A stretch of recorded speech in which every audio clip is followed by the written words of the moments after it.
Bom dia a todos.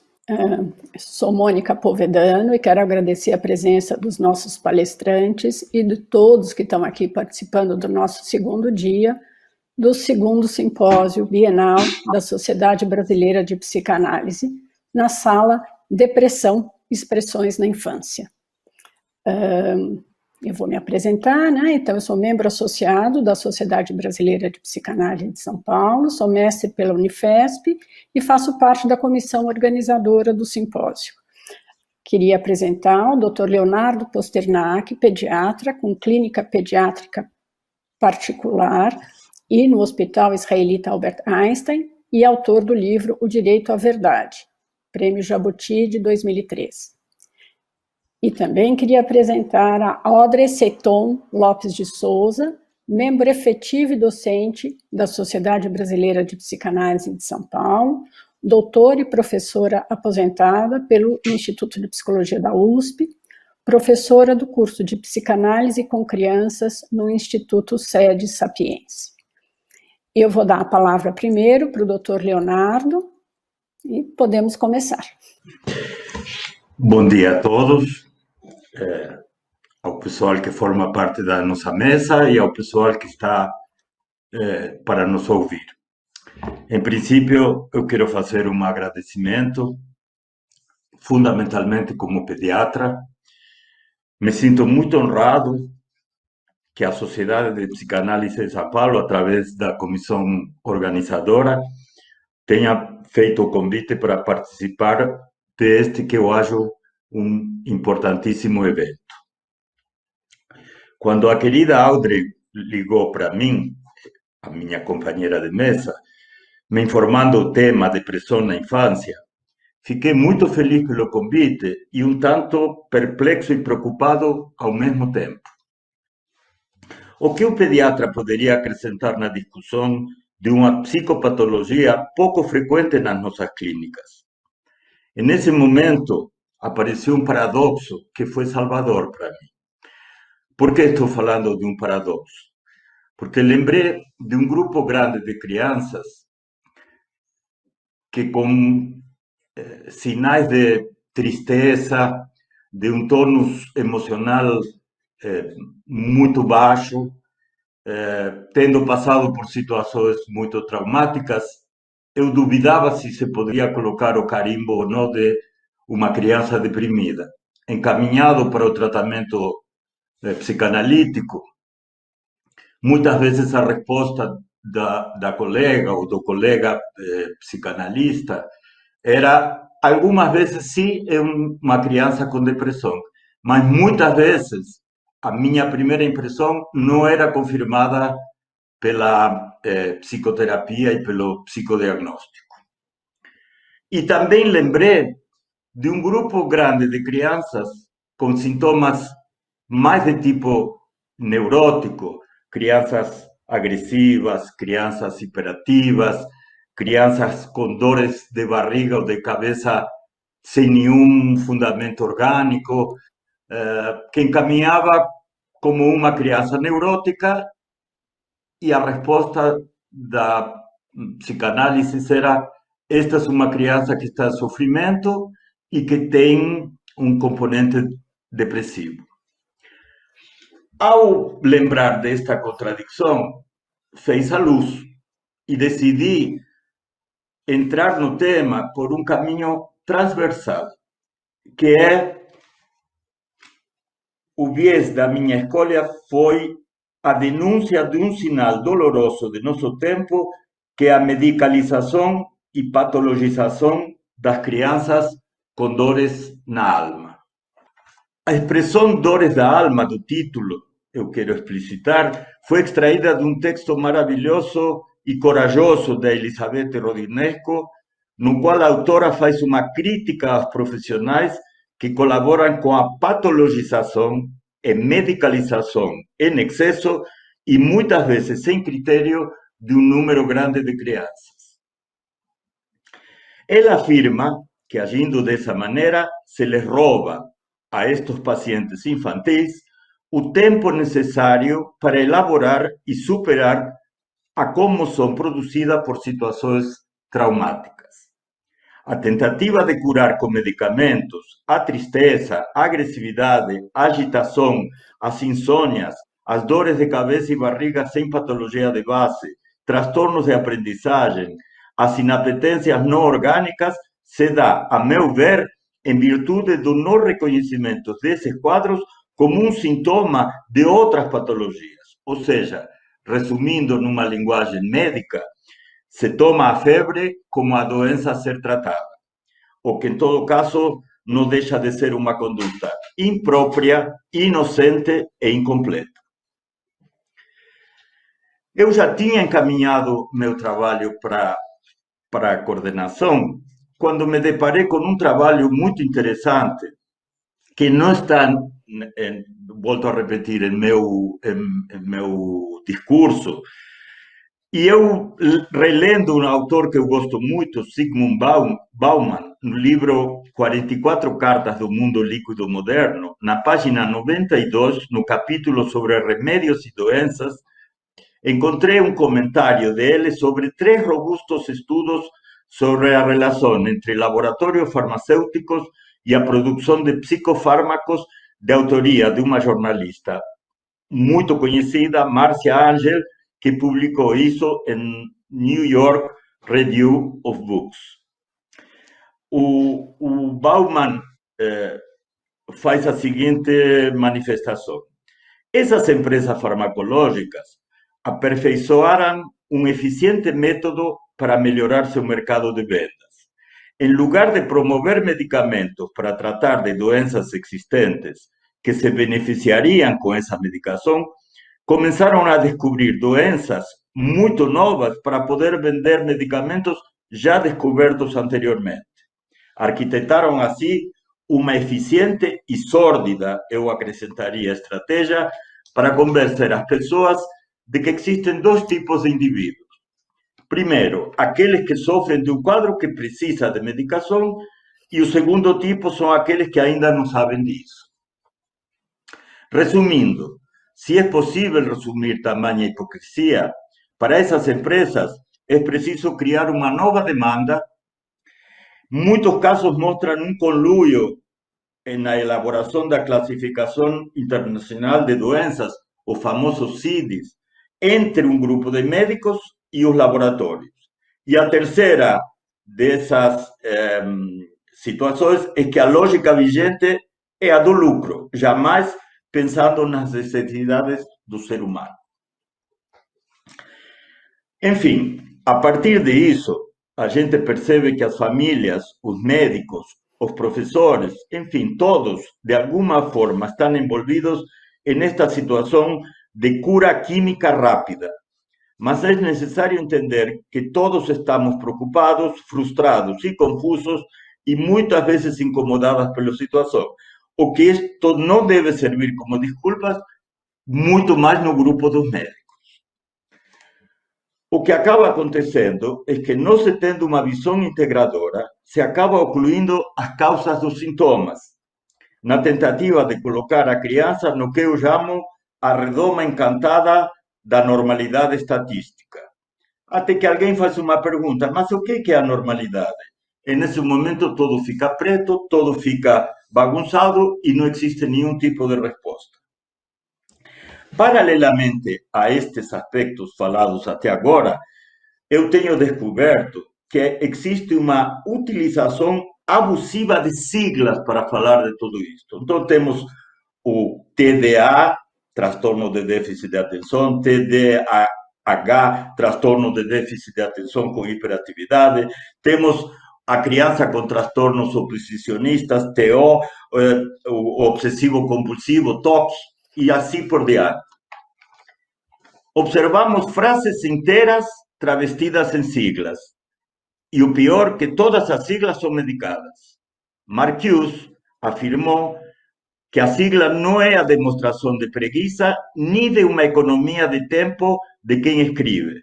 Pelo contrário, o autor disse taxativamente que a sigla tem a função de denegar ou de esconder a realidade da qual se está opinando ou escrevendo. Eu acrescentaria a tudo isto uma coisa muito preocupante, especificamente na pediatria, que é outra sigla, DNPM, desenvolvimento neuropsicomotor.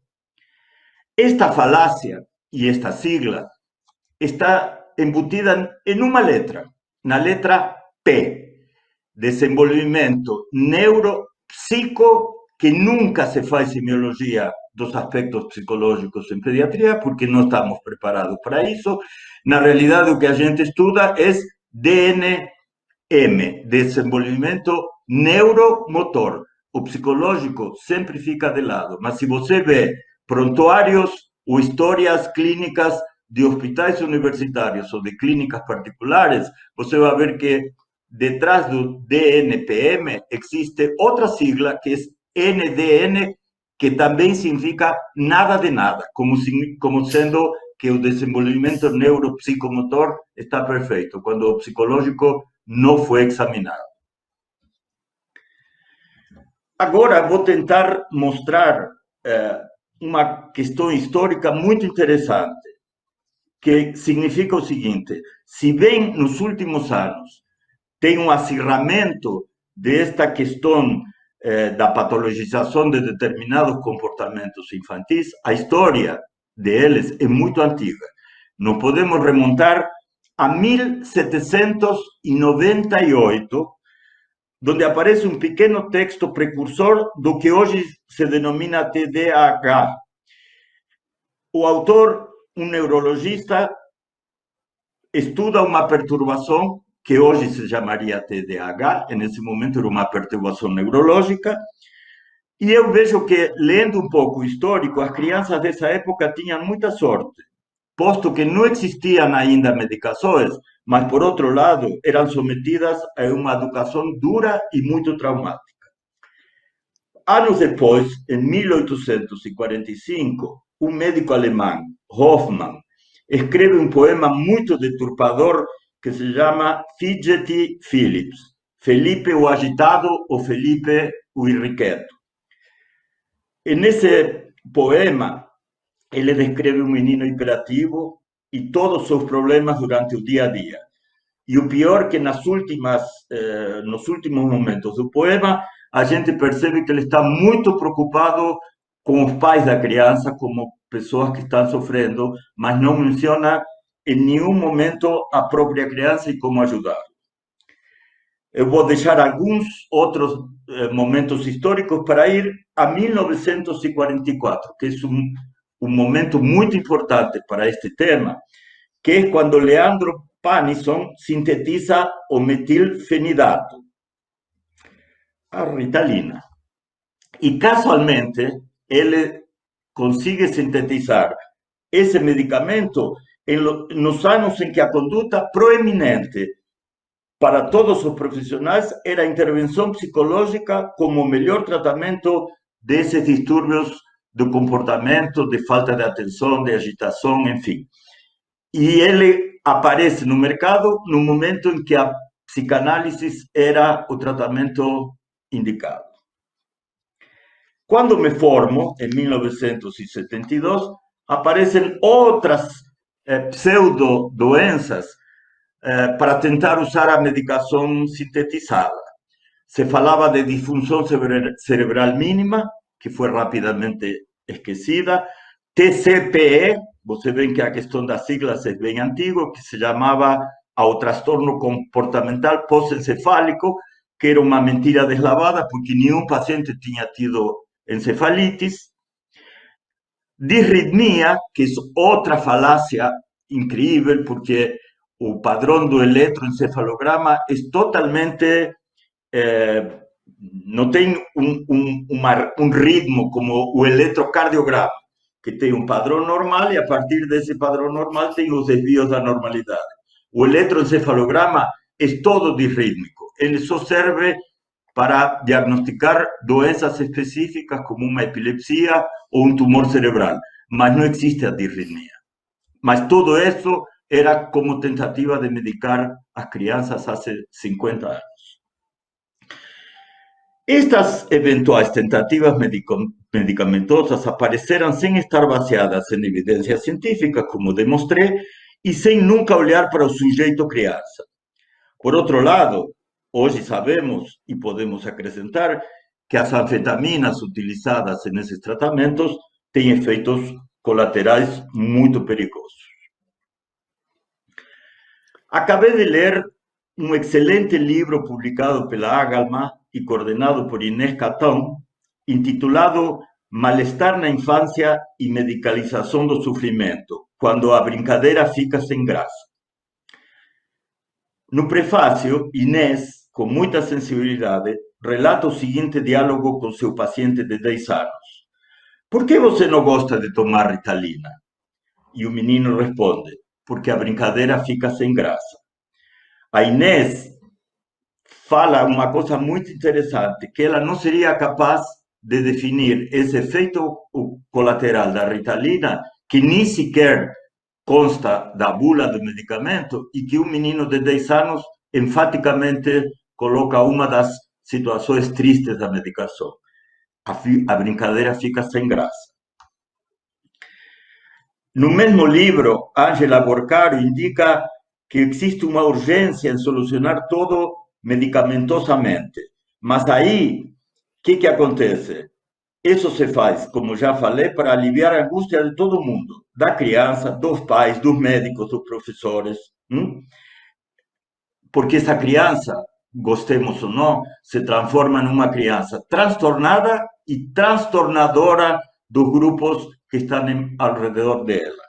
Mas, ao mesmo tempo que se alivia a angústia de todo mundo, se cria uma situação lamentável, biunívoca, que é todo mal-estar psíquico tem que ser medicado. Doutor Leonardo? Sabemos que a medicação age como um amortecedor da criança que perde basicamente sua expressão corporal e seu comportamento disfuncional, o sintoma, que são recursos, sabemos, com quais ela faz um chamamento para obter auxílio. Ao atrapalhar a sua vida simbólica, se gera maior sofrimento por impedir o trabalho psíquico de elaboração do sintoma. Doutor Leonardo, nós temos 5 minutos. Obrigado. Temos 5 minutos. Entremeado com todo este problema, temos que considerar os percalços da formação médica em pediatria e devemos todos nossos problemas a Descartes, excelente personalidade da filosofia, mas que para a medicina foi realmente um problema sério, porque ele fala que a medicina, como rama científica, deveria ser uma tarefa exclusivamente objetiva, sem traços de subjetividade. E nosso desafio é colocar subjetividade em locais lotados de objetividade, como são as faculdades médicas. A segunda frase dele é que a mente estaria fora do corpo, criando assim um corte entre a psique e o corpo, o que continua presente muitas vezes na medicina atual. A luta é árdua, mas vale a pena ser lutada. Está em jogo muitas coisas que estão e vão ser discutidas nestas jornadas. Contamos com a nossa liberdade, com a ética, com aceitar ou não saber e não resolver tudo rápido com a medicação, e resolvendo o paradoxo onipotência-impotência. Se não entramos nessa luta, se vai repetir o que nesta última década é uma situação sofrida. Dados da OMS e do DataSUS mostram que os pediatras identificamos apenas de 15 a 20% dos transtornos psicoemocionais das crianças que atendemos, ou seja, 70% delas ficam sem diagnóstico. Finalizo meu trabalho com uma referência ao olhar e à escuta qualificados que o médico pediatra deveria ter. Para isso, lembro de uma frase muito interessante de Miguel de Unamuno, que ele fala que para conhecer coisas novas, a gente deveria ler muitas vezes os clássicos. E pensando nessa frase de Unamuno, é que lembrei uma excelente também frase de um médico espanhol e humanista, o Dr. Gregorio Marañón, que há mais de 100 anos, e ela continua moderníssima até hoje, falou: o melhor invento para a medicina foi a cadeira, que permite que duas pessoas, um médico e seu paciente, sentem nelas, se olhem e conversem. é disso que se trata. Muito obrigado. Obrigada, senhor. E agora nós vamos passar para Audrey Seton. Obrigado. Queria primeiro agradecer o convite para participar dessa mesa. Uma honra estar falando junto com o Dr. Bernardo, um pediatra tão sensível. E eu juro a vocês que eu não tinha combinado com ele, mas o começo da minha fala vai muito próximo daquilo que ele também coloca no começo da sua fala. Então, eu digo que quando me convidaram para falar nessa mesa, minha primeira reação foi que, apesar de 40 anos de experiência no trabalho com crianças, eu não poderia dizer que tive muito contato com crianças deprimidas nesse sentido mais usual do termo. Então, de início, não sabia muito como é que eu poderia colaborar. Mas fui me debatendo com essa ideia e, aos poucos, fui me dando conta que a forma de expressão da depressão, ou, dito de outra forma, de aspectos depressivos em crianças, podia se apresentar das mais variadas maneiras e que talvez eu pudesse contribuir para expandir um pouco esse tema. Eu vou começar apelando para o Manual de Psicopatologia Infantil do Ajur Aguerra, quando ele aborda esse tema. E qual não foi minha surpresa quando eu encontro a seguinte citação. Diz o Ajur Aguerra: quando se evoca a depressão na criança, existe um contraste entre a extrema referência teórica e a grande raridade do quadro clínico, pelo menos em seu aspecto adultomórfico. Quer dizer, o que ele estava dizendo é que a gente encontra muitas referências teóricas que dizem respeito à importância ou sentido da depressão e pouca expressão clara da depressão na infância, naquilo que a gente costuma ver mais próximo do modelo adulto. Então, o que a gente pode dizer é que a depressão na infância pode sim se manifestar como apatia, autodepreciação, sentimento de não ser amado pelos pais, pelos amigos, mas também pode aparecer como agitação, hiperatividade, dificuldade de aprendizagem, mentiras, comportamentos antissociais, agressividades ou mesmo sintomas hipocondríacos. Eu vou começar falando da importância da depressão como referência teórica. O que eu pretendo sublinhar é a depressividade como uma conquista. E falando nesse sentido, a fuga dos sentimentos depressivos apareceria muito mais como um empobrecimento pessoal. Aí estaria uma grande questão do desenvolvimento psíquico. Como viver a depressividade sem ser vencido por ela ou sucumbir à depressão. Ou, por um outro lado, como viver a depressividade sem ter que recorrer a defesas, excessivas defesas, maciças defesas, para não entrar em contato com essa depressividade.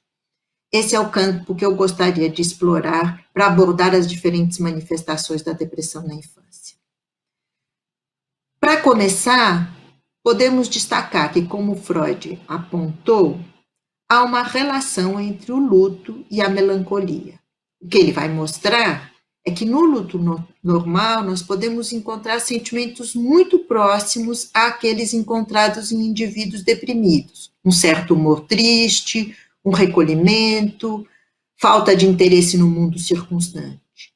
E o que ele vai buscar para, vamos dizer, diferenciar o luto da melancolia é que ele vai ver que na melancolia existe uma forma de ataque ao próprio eu, uma espécie de depreciação de si mesmo, que ele, brilhantemente, como sempre, foi tentar compreender por que aparecia, iluminando questões que no melancólico impediriam a elaboração normal do luto. Quando estamos no campo do infantil, precisamos destacar a importância da elaboração do primeiro grande luto, a percepção da mãe como objeto separado e todas as angústias daí decorrentes. A perda da onipotência infantil, o medo da perda real desse objeto, a culpa, a responsabilidade, a preocupação no sentido de ocupar-se com, né? E vários autores têm se ocupado com essa noção do objeto ausente como e com o desenvolvimento da capacidade de manter a confiança na permanência do objeto amado, mesmo quando esse está fora do campo perceptivo da criança. E eles vão destacar como vital para a capacidade de desenvolvimento do simbolismo esta possibilidade de manter o objeto ausente, presente na mente, mesmo quando ele está ausente. Quer dizer, seria uma capacidade vital para desenvolver o simbolismo, para suportar e sobreviver às várias perdas inerentes ao desenvolvimento. Quer dizer, não há desenvolvimento sem perdas e elaboração dessas perdas. Melanie Klein vai iluminar, teoricamente, esse momento como posição depressiva, tanto referindo-se a um período inicial do desenvolvimento como uma forma específica de lidar com as angústias. E sensível clínica como foi, ela não deixou de destacar a possibilidade do uso de mecanismos maníacos e obsessivos como fazendo parte desse difícil e rico processo.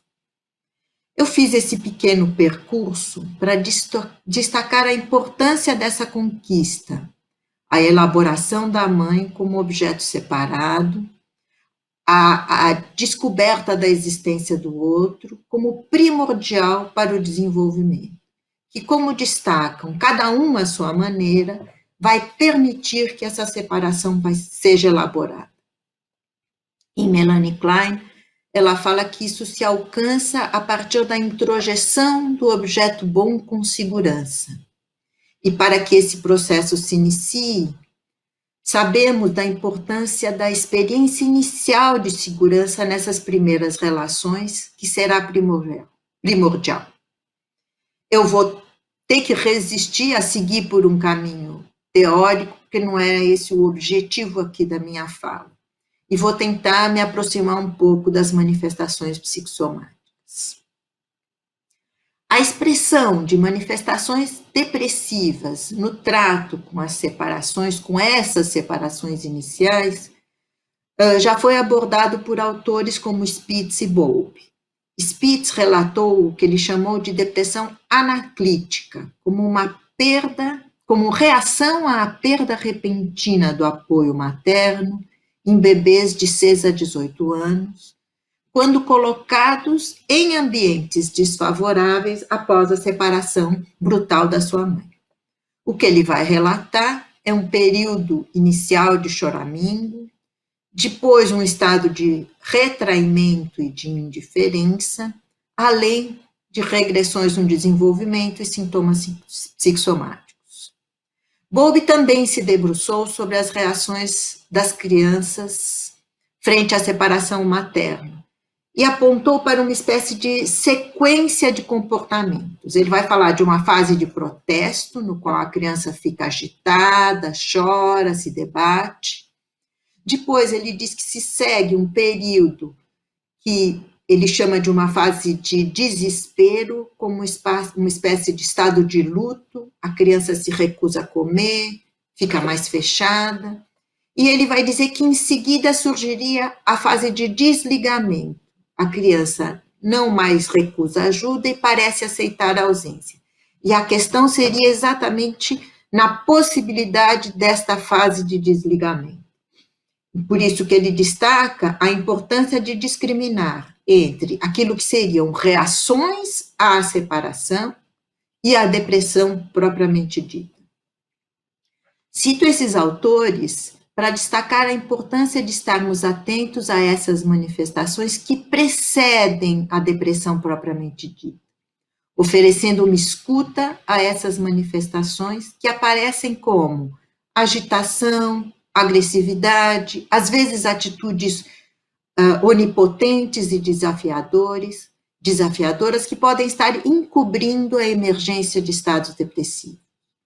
Considero também bastante úteis as considerações de Ana Álvares, quando ela chama a nossa atenção para uma distinção entre estados maníacos que podem ser uma negação da depressão, né, e outros estados maníacos que sinalizam uma recuperação da depressão dentro do trabalho e que a gente tem que estar atento a isso.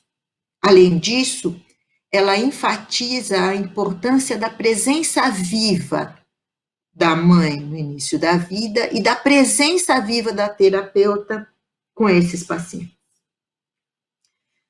Também Esther Bick vai mostrar como, na ausência da continência materna, a criança pode apelar para outras formas de sustentação, que poderiam aparecer como excessivo desenvolvimento muscular, ou ainda crianças que se tornam muito precocemente autossuficientes e controladoras, ou excessivamente agitadas.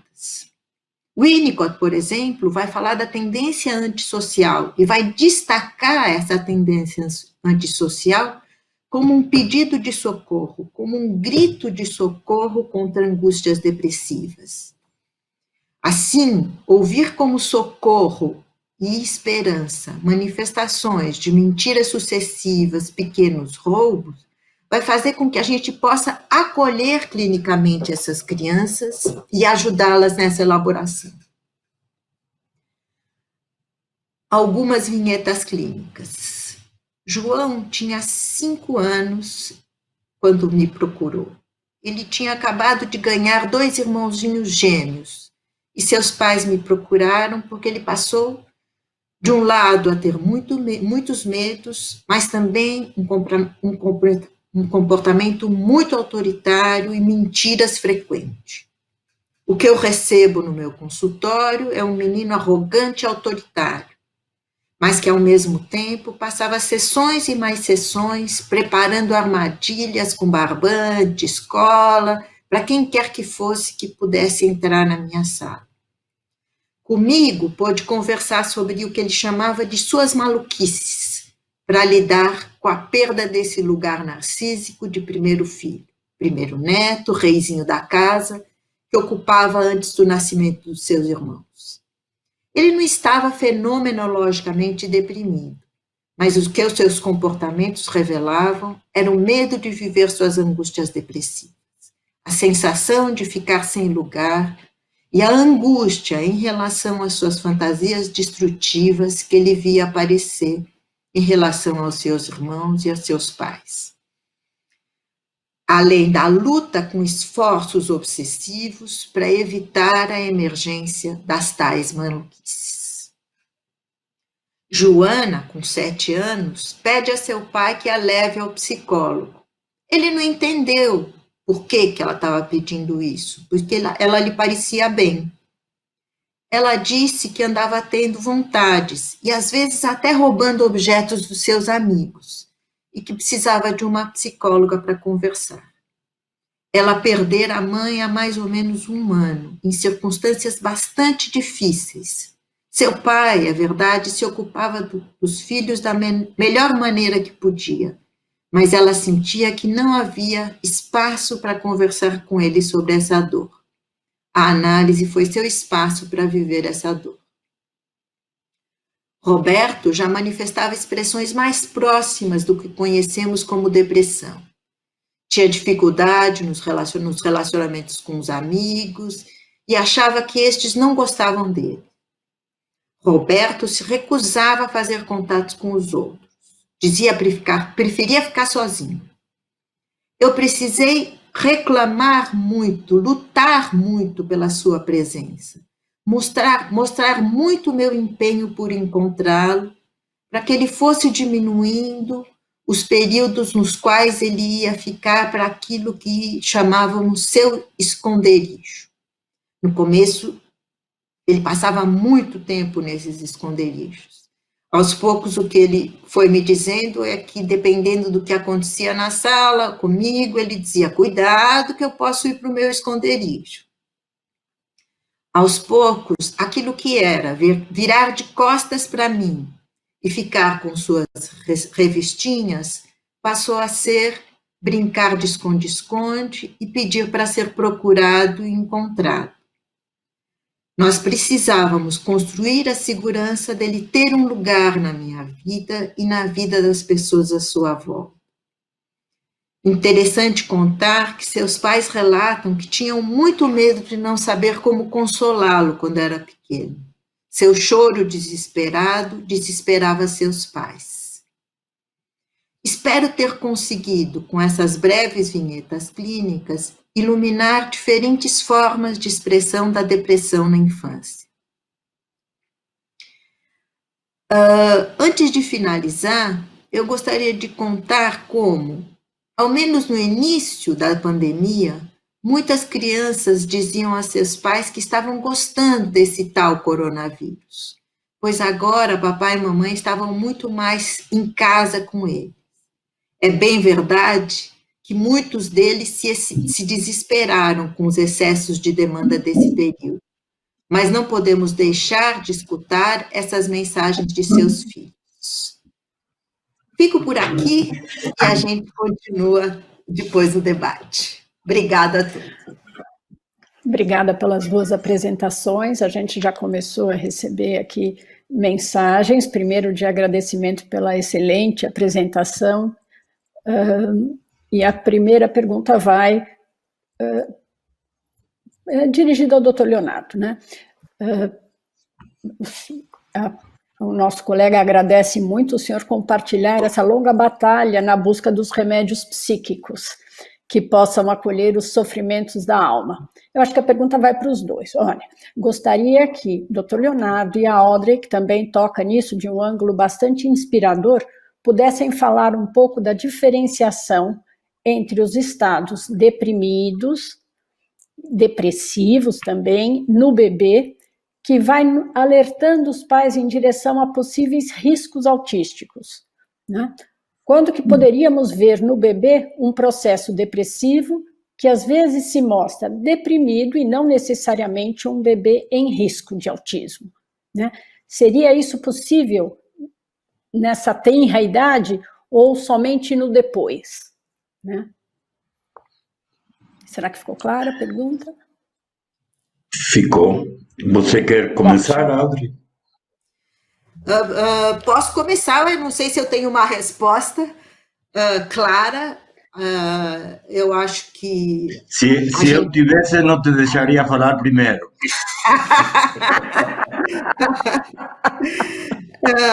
Eu acho que na verdade, eu acho que qualquer manifestação de um bebê que não reage, não, vamos dizer, não responde à solicitação dos pais, fica apático, e que tem pais que não conseguem também lidar com isso, merece ser ouvido.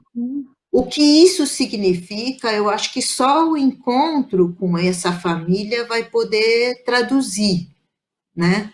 Quer dizer, em que medida é uma criança que precisa, sim, vamos dizer, ser cuidada, estimulada, ou uma família que precisa de um processo de intervenção para poder cuidar desse bebê, e que tipo de intervenção, se tem a ver com um acolhimento de uma criança desesperada, como o Roberto, vamos dizer assim, que eu cito, ou se tem a ver, sim, com traços autistas, mas que isso a gente vai ter que ver realmente na observação. Passo a bola, Leonardo. Obrigado. Eu gostaria de falar da minha experiência com autismo, que é bem maior e bem mais frutífera que com a depressão.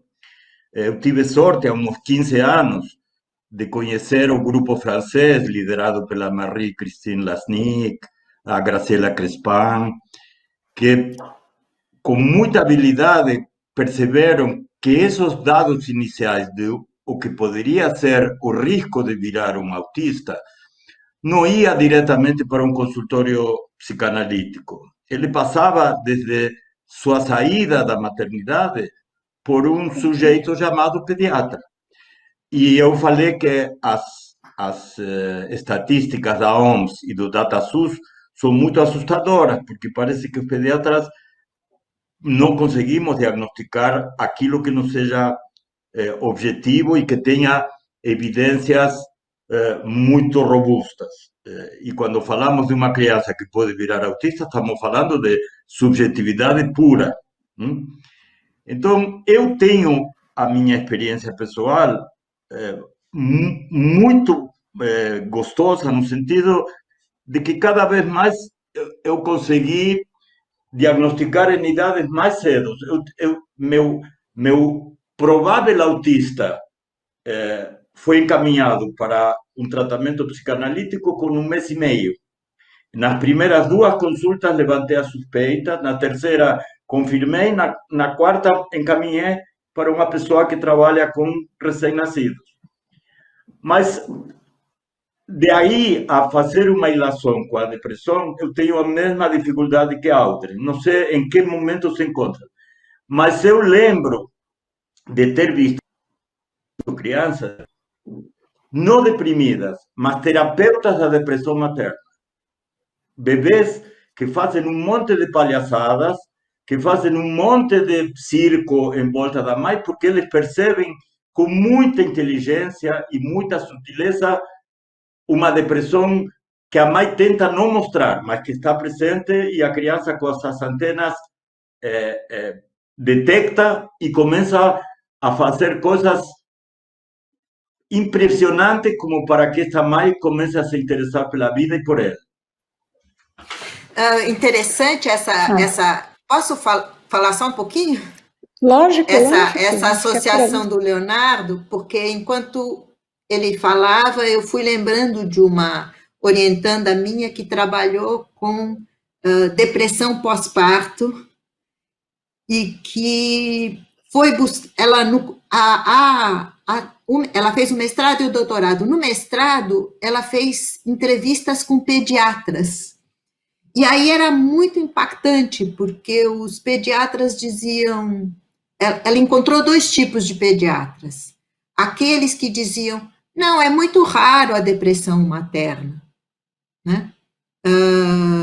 E outros que, muito atentos à reação da criança, diziam, pelas reações que eu vejo da criança, eu posso dizer que essa mãe, que até cuida bem do seu bebê, parece que não está bem.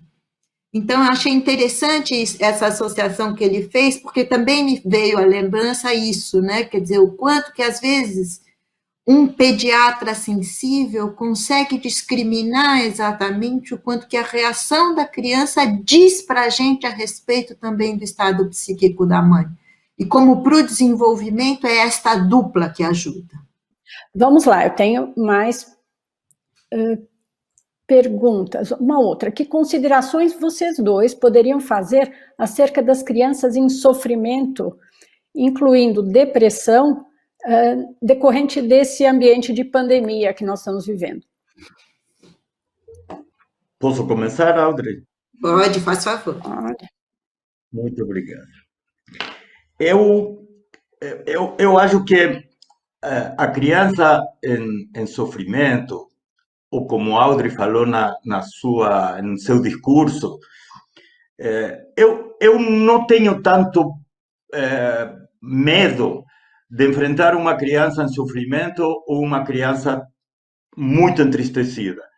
Porque eu concordo com a Audrey que eu acho que o sofrimento não tem que ser tomado como um deslize da normalidade. Eu acho que o normal é quando você tem um problema sério, e os bebês têm problemas sérios, porque são seres humanos completos e complexos, que ele se deprima um pouco, ou que ele fique triste um pouco, ou que dê sinais de sofrimento. E o sofrimento em um bebê pequeno se mostra desde o sono, na alimentação, nas relações com o outro, enfim, com as brincadeiras.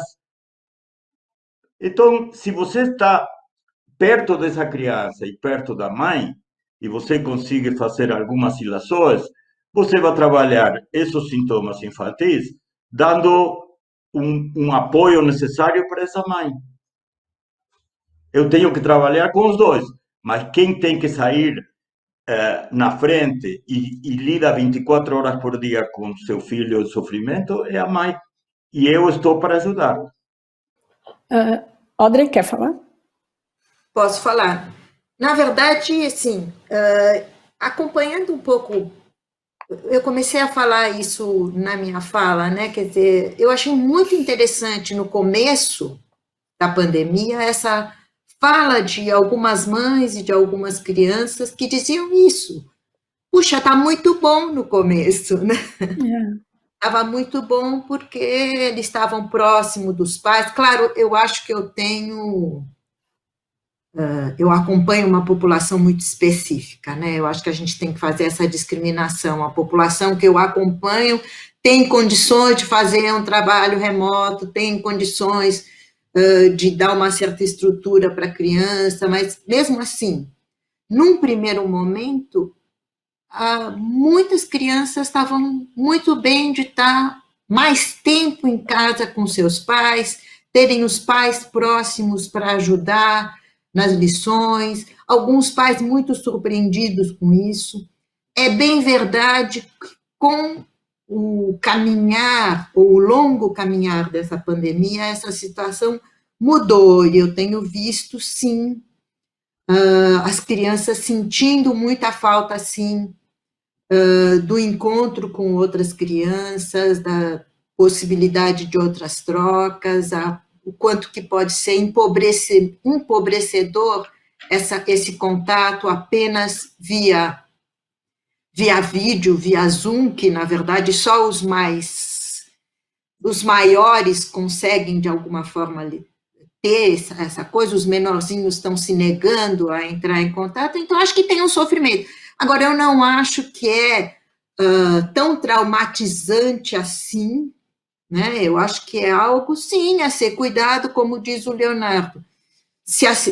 Agora, é interessante, os pais, eu tenho recebido muito mais adolescentes em busca de ajuda, e de umas semanas para cá, quer dizer, passado, vamos dizer, quase 6 meses, 5 meses de isolamento, é que os pais voltam a me procurar para atendimento de criança, porque eu acho que então estamos chegando no limite do que é possível suportar de isolamento para essas crianças.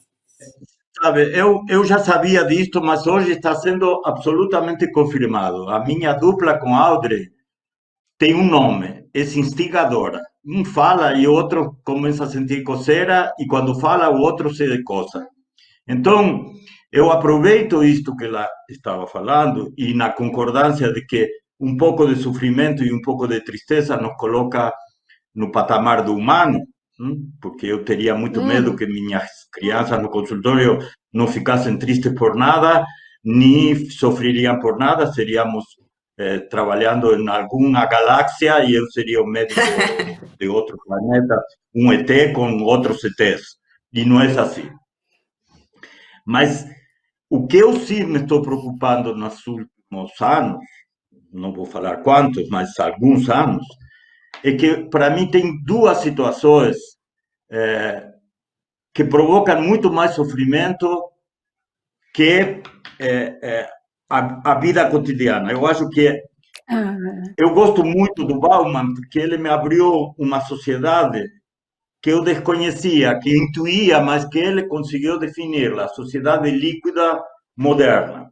Essa sociedade líquida moderna trouxe para as crianças dois malestares. O primeiro, a solidão, que se confirma quando a Audrey fala do reencontro das famílias pela pandemia. Então, isso significa que antes da pandemia existia solidão, sim, porque a gente estava preocupada por o ganha-pão, porque tinha que... E, conjuntamente com a solidão, eu acho que o segundo drama das crianças modernas ou pós-modernas é o consumismo, é o mercado, que onde a falta de tempo para dar afeto se gasta numa loja comprando brinquedos. Isto, para mim, é drama. E acho que eu vou entrar nessa dupla aí, também dizendo que está fazendo completa sintonia para mim, e a falta de tempo das crianças enfurnadas em aula disso, aula daquilo outro, representando uma completude dos pais, um anseio dos pais, e não da criança, sem nenhuma ligação, né? Bom, deixa eu continuar aqui. O narcisismo, o famoso Isso, narcisismo. era essa palavra. Isso. Aquele tal. Que aparece. Bom, tem um comentário de uma colega psiquiatra que gostou muito da apresentação e que, como psiquiatra, ela se vê muitas vezes sozinha nessa classe sem respaldo, na classe de psiquiatra infantil, né, sem respaldo de uma literatura médica, até para indicar psicanalítica, uma vez que a medicina baseada em evidência preconiza a terapia cognitivo-comportamental com resultados a curto prazo dos sintomas, né? Ela queria que vocês comentassem um pouco, e acho... Bom, passo a palavra para vocês. Tá bom. É uma excelente pergunta. Eu acho que tanto desde o lado psicanalítico como do lado pediátrico, ela coloca o dedo na ferida mesmo, a nossa colega. O que acontece? A falta de tempo, as urgências criadas na nossa cabeça para dar uma resposta efetiva, nos levam a usar medicação para obturar sintomas. E os médicos clínicos, em pediatria e tal, provavelmente psiquiatria, acabamos trabalhando como obturadores de sintomas. Eu acho que tem sintomas que devem ser cuidados. E aproveito para esclarecer que eu não sou absolutamente contra qualquer medicação psiquiátrica. Eu não nasci ontem e tenho um QI razoável como para pensar que a medicação às vezes é muito, muito necessária. Mas nessa dicotomia, eu acho que, e entrando numa dos aspectos da pergunta sobre as terapias comportamentais, que também não vou entrar em nenhuma briga, nem nenhuma crítica, eu quero contar praticamente como eu defino isto com os pais, quando eles me levantam. Mas, doutor Leonardo, você acha que é melhor psicanálise ou terapia comportamental? E eu falo, eu não acho nada. O que eu acho é que você tem que saber se você quer que eu trabalhe com teu filho, transforme ele em um sujeito pensante ou em uma criança bem educada. Se você quer que fale bom dia, boa tarde, não faça xixi no elevador, manda para a teoria comportamental. Mas se você quer que ele se encontre como um sujeito pensante, deixa ele ir para a psicanálise. Eu não poderia responder melhor que o Leonardo. Faço minhas palavras dele. Eu só queria dizer a importância do psicanalista quando recebe as crianças, poder ouvir esses pais e poder fazer com que eles entendam o que você está oferecendo, que eles tenham continência para as angústias e que não basta você pegar a criança para fazer um trabalho, se você não ajuda esses pais a poder suportar essa dor da espera, da compreensão do sintoma da criança, de entender movimentos, às vezes até esses movimentos, às vezes uma criança chega e muito aparentemente, rapidamente, alguns sintomas desaparecem e eles não querem ir embora, e poder ajudá-los a perceber que é importante permanecer também é papel da gente nesse momento. Então, só acrescentaria isso, também aos psicanalistas cabe esse papel importante de poder acolher os pais com essas angústias, de como é duro esperar, como é duro conviver com essas angústias, com a dor da criança, e poder ajudá-los a suportar um trabalho analítico que não é fácil. Tem uma colega que pede um esclarecimento, né? Qual a idade que nós estamos considerando para chamar a criança de bebê? De 0 a 2 anos? Qual... A gente costuma falar de 0 a 3, né? A clínica do 0 a 3, quer dizer, pegar a primeira infância, né? Mas... tá bom. Não sei o que o Leonardo acha. A classificação, eu acho que não é tão interessante, ou tão... não interessante, não é a palavra, é importante. Por quê? Ótimo. Porque um recém-nascido, se você vai na classificação, é o primeiro mês de vida. Esse é o recém-nascido. Depois é um infância. E deixa de ser infância quando fala. E como a criança tem um desenvolvimento não ideal, se não possível, cada um fala, anda e se torna um não bebê quando ele puder. Eu acho que é uma questão mais semântica. Ótimo, ótimo. Uma outra pergunta interessante. Como a capacidade de estar só tem sido requisitada nesse período de isolamento social? Né? Não, você sabe que, conversando com alguns pais que me diziam, como é que eu vou fazer para trabalhar em casa, estando com meus filhos? Eu me pus a pensar como também tinha um aprendizado aí de poder, vamos dizer, entre aspas, ensinar às crianças esta possibilidade de que o pai poderia estar presente sem estar com ele, né? E que talvez a gente, nesse modelo de vida que a gente leva, trabalha não sei quantas horas por dia, depois chega em casa, então eu chego em casa, eu estou totalmente com a criança até ela dormir, não tem esse aprendizado de estar junto, cada um no seu lugar. E tem uma paciente que me falou uma coisa que eu achei fantástica. Ela disse que não sabia como organizar isso, então que ela, quando ela estava trabalhando, ela punha uma plaquinha na porta para os filhos não entrarem. E que um dia ela chegou na sala e os filhos tinham feito uma tenda, né, no meio da sala, com uma plaquinha.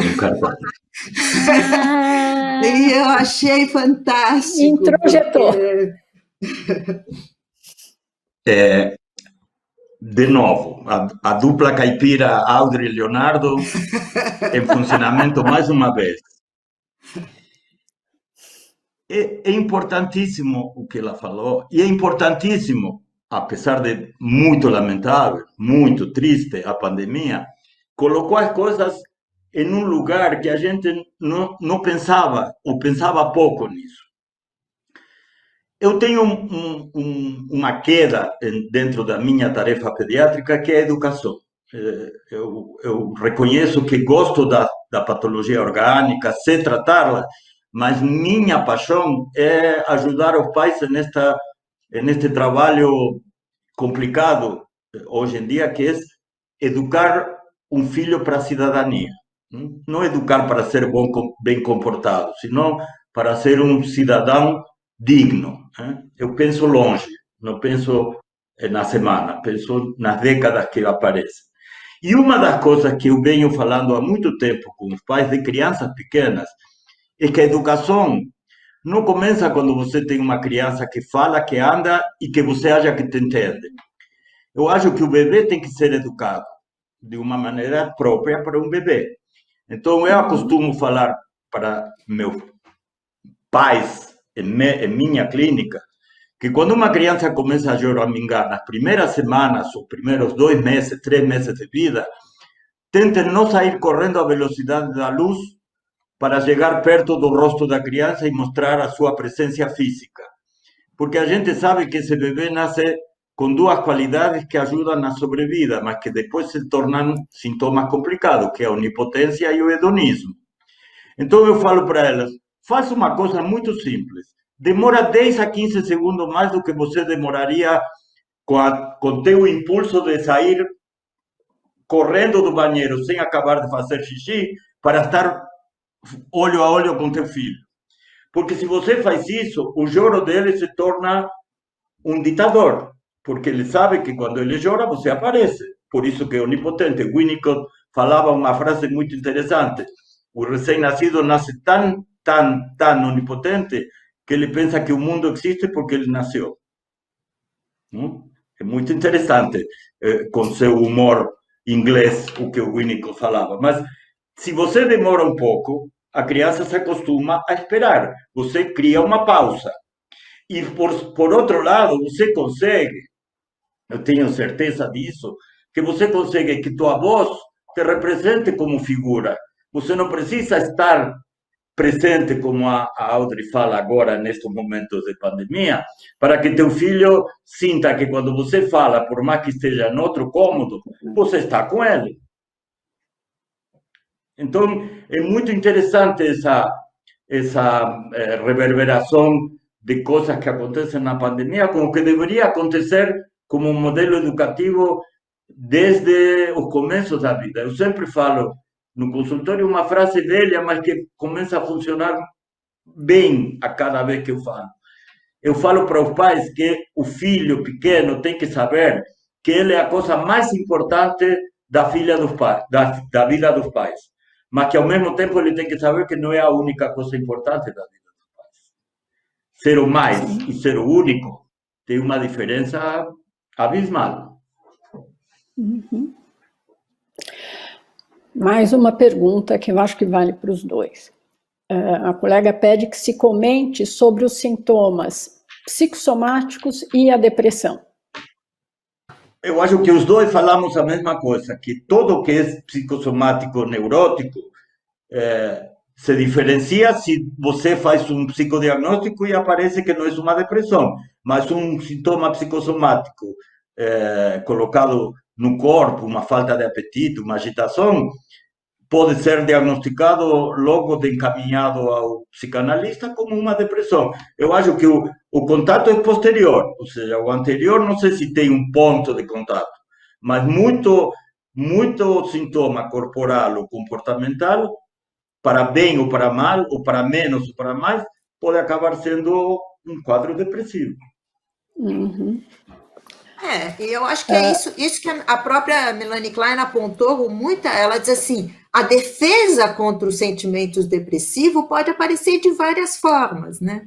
Pode aparecer como sintomas hipocondríacos, pode aparecer como sintomas obsessivos, pode aparecer como uma criança hiperativa. Quer dizer, a gente está vendo uma criança se debatendo para não entrar em contato com sintomas depressivos. E o que eu tentei falar? Que não é para a gente evitar, não, é para a criança poder entrar em contato. Por exemplo, o menininho que eu falei que estava sofrendo porque nasceram os irmãos, estava precisando lidar com essa dor, né? De que ele tinha perdido um certo lugar e encontrar um novo lugar, e que não fosse esse lugar do reizinho que ele tinha ocupado durante muito tempo. Então, o que a gente vai trazer para a clínica é a possibilidade de ver isto como defesa. E veja, não é muito diferente de um adulto. Você encontra adultos com sintomas hipocondríacos que estão escondendo, de certa forma, angústias XYZ. Você encontra, como se sabe, você pega pacientes muito agressivos que estão, de certa forma, se defendendo contra uma depressão. Você pega uma síndrome do pânico como uma angústia contra a depressão. Então, a gente vê isso na criança, quer dizer, uma luta contra os sentimentos depressivos que ainda não são depressão, mas que são defesas contra isso, e que, se a gente não cuidar, podem, vamos dizer, criar um caldo fértil para o aparecimento, se não de uma depressão, no futuro, talvez, né? Eu acho que a síntese desta fala da Audrey é que eu acho que, a priori, a gente não pode falar que vai acabar sendo depressão e que não vai ser depressão. Eu acho que o diagnóstico de depressão é a posteriori, não a priori. Depois que aparece. É igual que falar do sofrimento infantil como aliado ou algo que corre junto com o autismo. Algumas crianças em sofrimento viram autistas, mas muitas crianças em sofrimento, você muda a dinâmica familiar e não aparece o autista. Eu acho que isso tem a ver com uma questão relativamente nova, mas eu acho muito importante. Até agora todo era genético e isso nos deixava muito deprimidos aos médicos e até os psicanalistas, porque como era genético, tinha o carimbo da não mudança, é genético. Então, amarre as mãos porque não tem o que fazer. Hoje, se está dando muito valor e cada vez mais valor ao epigenético. Ou seja, você tem um gene que é sentinela e que pode vir a virar uma doença, mas se você trabalha no gene, a doença não aparece.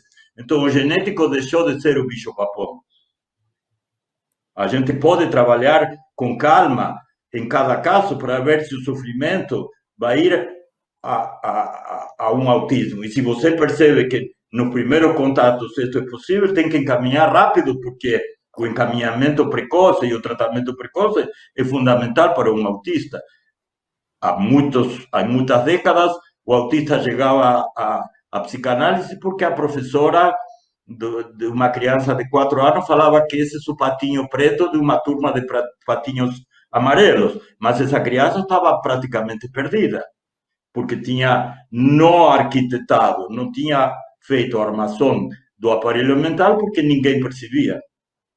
Hoje, a gente tem ferramentas para fazer diagnósticos cada vez mais precoces e o prognóstico deles melhorou muito. Eu acho que cada criança tem que ser vista como uma criança. Eu acho que este é outro problema nosso, talvez mais médico que psicanalítico, é deixar de dar diagnósticos com nome e sobrenome.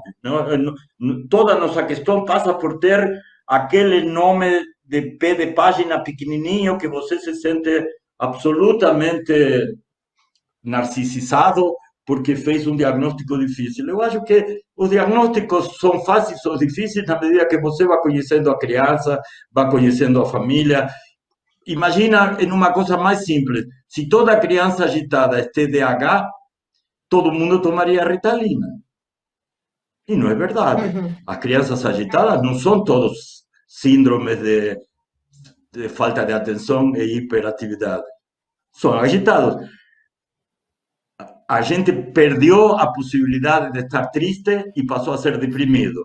Perdeu a oportunidade de ser um pouco mais agitado porque é um TDAH. Perdeu a oportunidade de colocar o sentimento para fora porque alguém te rotula. E eu acho que tem que acabar com isso dos rótulos. Bom, falando sobre o TDAH, tem uma pergunta que gostaria de saber a leitura psicanalítica para o TDAH.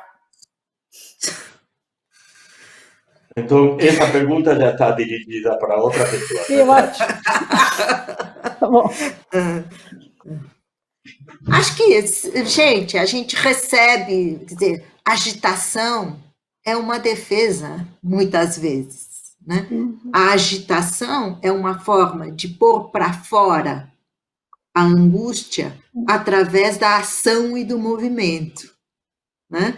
Então, muitas vezes o que a gente recebe são crianças que estão com esta, ou que encontraram esta única forma de expressar a sua angústia, que é pondo para fora via movimento.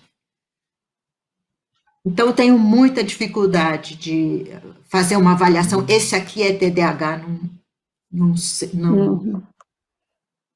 Porque, no mais das vezes, a gente vê famílias que não conseguem lidar com essa angústia e que, então, querem uma criança calma. E, hoje em dia, a gente se preocupa, talvez até mais, com aquelas crianças muito boazinhas, muito calmas, que não dão trabalho. A gente quer que elas briguem um pouco mais e solicitem um pouco mais e expressem um pouco mais o que estão sentindo. Eu acho que o importante, agora falo do pediatra atravessado pela psicanálise, não do psicanalista, sino do pediatra, eu acho que a gente não pode ficar grudado no nome técnico da síndrome, senão, sem você entrar em contato com a história da família, com a situação de vida da família quando esta criança nasce, se é o primeiro, segundo, terceiro filho, se teve mortes na família. Ou seja, se você toma o sintoma da criança para fazer um diagnóstico sindrômico, é aquilo que eu falei no começo da minha fala, é pensar que a febre é uma doença e que temos que usar antitérmicos para solucionar um problema.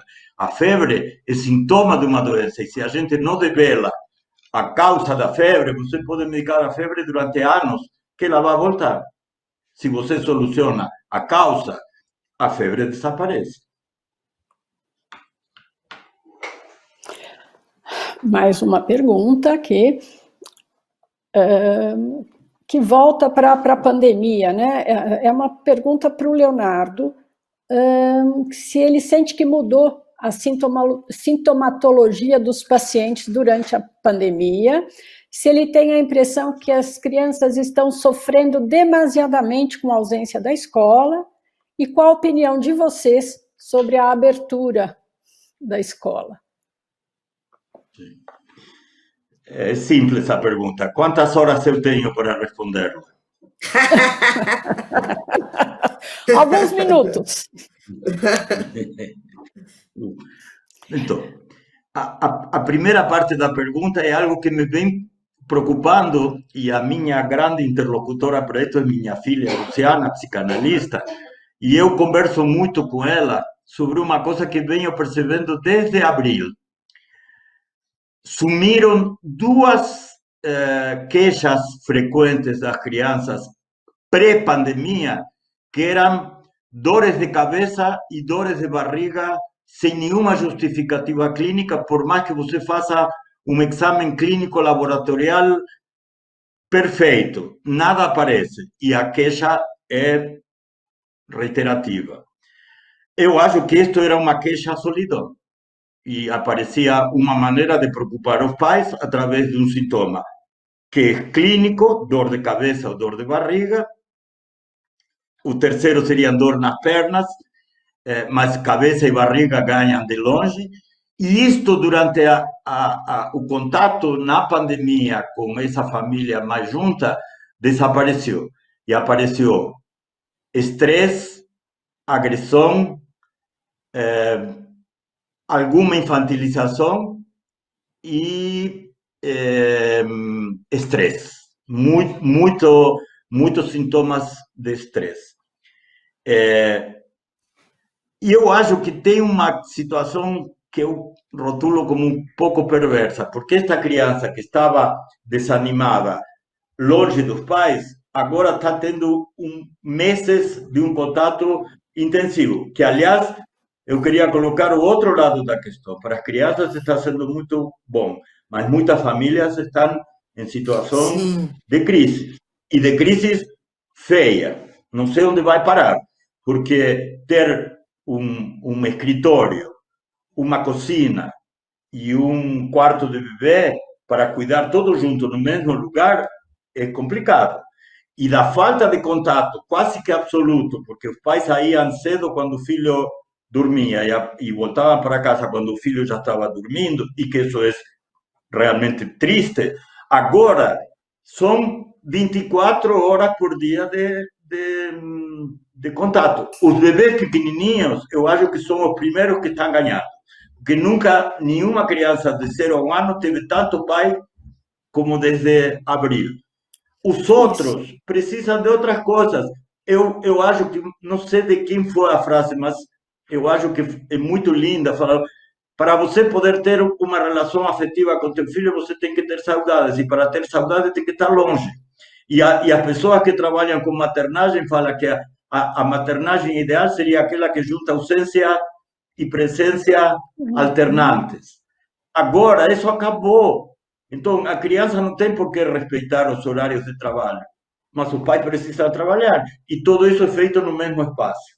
Então, isto é problemático e a abertura definitiva e a volta para as escolas vai ser outro complicador, porque da solidão passou para a simbiose e da simbiose vamos a voltar para a solidão.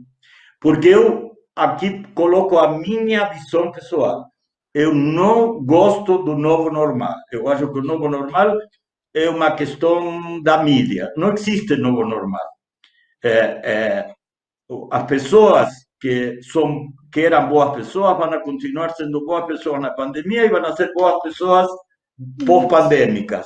Mas aquela que era uma pessoa que não presta, está sendo uma pessoa que não presta e vai continuar sendo uma pessoa que não presta. Se a gente pega a história da humanidade, já passamos por epidemias muito mais graves. Desde a febre negra em 1300 e não sei quanto, passando pela gripe espanhola em 1918, passando por o holocausto dos judeus, passando pela ébola na África e a fome crônica na África. E eu pergunto, alguém mudou depois de tantas crises? Por que estão esperando que quando o coronavírus vai decidir sair de cena, as pessoas vão virar bonzinhas? Não vai ser assim. Não tenham ilusões. Eu não sou pessimista. Eu tento ser realista. Para finalizar, a abertura das escolas, eu acho que tem muita gente se queixando da falta de escola.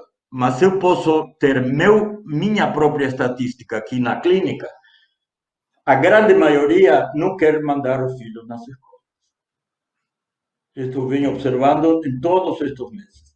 Os pais preferem perder um ano, mas continuar com o filho saudável. E vocês viram que agora aquela situação hipotética de que as crianças não adoecem gravemente está sendo desmistificada, porque apareceu essa doença inflamatória multissistêmica, que no Brasil já aconteceram mais de 100 mortes, que ainda é muito pouco, mas a criança não é tão resistente como se pensava. Então, os pais estão lendo os jornais e estão com muito medo. Eu acho que eu voltaria à escola com vacina. Este ano não voltaria. É minha opinião. Os pais que eu atendo estão muito reticentes em relação a voltar à escola, exatamente por esse medo aí. Quer dizer, eu acho que sim, as crianças estão começando a ficar muito angustiadas com essa falta de contato com outras crianças, e o que eu tenho talvez ajudado esses pais é porque eles ficaram muito assustados, então alguma possibilidade de flexibilização segura, que não tem a ver necessariamente com escola, tem a ver com encontrar algum primo com quem eles possam conviver, algum vizinho que eles tenham segurança, quer dizer, alguma possibilidade que essas crianças possam circular um pouco mais, para não ficar tão fechadas dentro de casa, sem trocas com outros que não sejam os pais. E mesmo para os pais, aí eu faço minhas as palavras do Leonardo, que para eles está especialmente difícil toda essa administração, né, da casa, das tarefas e das crianças, e dos parceiros, né? Tenho mais uma pergunta, vou ler para os dois. Como poderíamos favorecer, junto à comunidade, a compreensão endoquímica das intervenções psicanalíticas, não só as medicações que colaboram para a reorganização neuropsicomotora da criança, mas o contato psíquico também? Eu não sei responder essa pergunta. Talvez precisaria ser um pouco mais eu vou pedir para a colega que fez, se der tempo dela aumentar um pouquinho aqui, poder explicar um pouco melhor. Mas o que eu entendi, só tentando falar para vocês, é um trabalho que tem que ser feito, podendo mostrar a importância da intervenção psicanalítica, né? Mas vamos lá, Mas é vamos para frente. um trabalho que possa mostrar o quanto que a intervenção comunidade psicanalítica tem um efeito sobre o movimento, quer dizer, a coisa das endorfinas, essas coisas todas. Isso, porque ela fala do endoquímico, né? Então, a psicanálise também poderia favorecer e como trabalhar isso com a comunidade que é mais cética. Mas por que a comunidade não consegue ver uma criança que está sofrendo e que deixa de sofrer? Uma família que está em pânico e deixa de ficar em pânico. Se tranquiliza. Né? Você tem razão. Eu acho que são bons elementos. Endoquímico, né? Peraí. A psicanálise também transforma neurotransmissores e modifica redes neurais, é o que a colega fala. Sim, é isso que nós estamos falando. Que eu acho que sim. Leonardo quer falar? A neurologia e a psicanálise, em algumas situações, tem alguns pontos de contato. Fundamentalmente, o que eu tenho lido mais é no bebê, porque a troca das sinapses e a morte dos neurônios e a troca de neurônios está muito relacionada com os afetos. Ou seja, um bebê que tem essas janelas de desenvolvimento vai depender muito tanto do aspecto neurológico quanto do aspecto psicológico. Tanto que hoje eu não conheço muito, não posso falar, mas tem toda uma novidade científica que é a neuropsicologia. Eu não quero falar mais que isto porque não conheço, mas alguém pensou em juntar o neurológico com o psicológico, sim. Eu acho que a colega falou... Sim, fala. O que ela estava dizendo é no sentido de diminuir essa cisão corpo-mente, né? Como trabalhar... Mas então, se é isto, eu falei no começo da minha conversa. Eu coloquei o culpado nisto. Eu peguei o Descartes para judiar dele. Ele pode ser um filósofo de primeira linha, mas como filósofo pensando na medicina, ele foi terrivelmente pernicioso. Quando ele divide a alma, tira do corpo e coloca numa bolha em cima do corpo, ele criou uma cisão. E muitos médicos ainda estão orgulhosos quando você fala que ele tem uma formação cartesiana. Eu fico envergonhado. Entendeu? O problema para você poder trabalhar na comunidade é primeiro ter uma mudança pessoal do profissional. Senão, o que você vai explicar de algo que você não acredita porque te ensinaram a medicina de uma maneira? A ser objetivo, a procurar o diagnóstico custe o que custar, e você vê crianças que passam por laboratórios deixando litros de sangue e fazendo todo o exame radiológico. Eu vou contar em 2 minutos uma história. Eu recebi uma criança com 5 meses, com 3 pastas de 3 pediatras que tinham os mesmos exames. As 3 pastas, que eram dossiês enormes, por uma criança que com 3 meses parou de comer. E todo mundo pensou, o primeiro pensou com muito raciocínio clínico, que podia ser uma infecção urinária, que podia ser uma doença metabólica, que podia ser um refluxo. Pensou e fez. A criança continuou rejeitando a alimentação e vomitando. O segundo falou que os exames do primeiro podiam estar errados e repetiu exatamente os mesmos. E o pior da história é que um terceiro que entrou na jogada repetiu de novo porque podia ter uma mudança. Quando a criança chegou em uma conversa de 1h30, a gente conseguiu descobrir que quando a criança chegou aos 3 meses, a mãe lembrou de um sobrinho que teve uma gastroenterite com 3 meses e que foi internado num hospital muito grave por ter perdido muito líquido, ficou muitos dias internado e com 3 meses veio essa imagem na cabeça da mãe e começou a dar de mamar a cada 10 ou 15 minutos para que ele não desidrate. Aí a criança começou a vomitar e a recusar a alimentação como um protesto muito bem dirigido para a mãe. Quando a mãe se ouviu falando isto e eu ratifiquei que poderia ser por aí, a criança começou a comer e não vomitou mais. Então, tem todo um trabalho com a comunidade, tem todo um trabalho que teria que ser feito nos nossos consultórios, mas eu acho que teria que ter um trabalho muito anterior, que é a formação médica mudar totalmente os rumos, deixar que a subjetividade entre em locais como os hospitais universitários ou as faculdades de medicina, onde o sujeito seja mais importante que o corpo. Não? É dizer, ou você pensa em um sujeito completo, que tem corpo e mente, ou você pensa num corpo, e em geral, um corpo doente, porque os corpos saudáveis não chamam a atenção de ninguém com esta medicina. Se ele não apresenta um desafio clínico, e eu acho que a poricultura é a parte mais bonita e mais gratificante e mais importante que um pediatra pode fazer, acompanhar a criança na saúde para que não perca a saúde. E não quero uma criança doente porque isto me permite colocar meus conhecimentos. Bom, acho que a gente ainda tem tempo para mais uma. E eu acho que mais uma pergunta, e acho que vai para a Audrey. Como é possível, nesse tempo de isolamento, formar um vínculo com uma criança à distância, pela tela do computador, no atendimento psicanalítico, né? Então... É o que temos, né?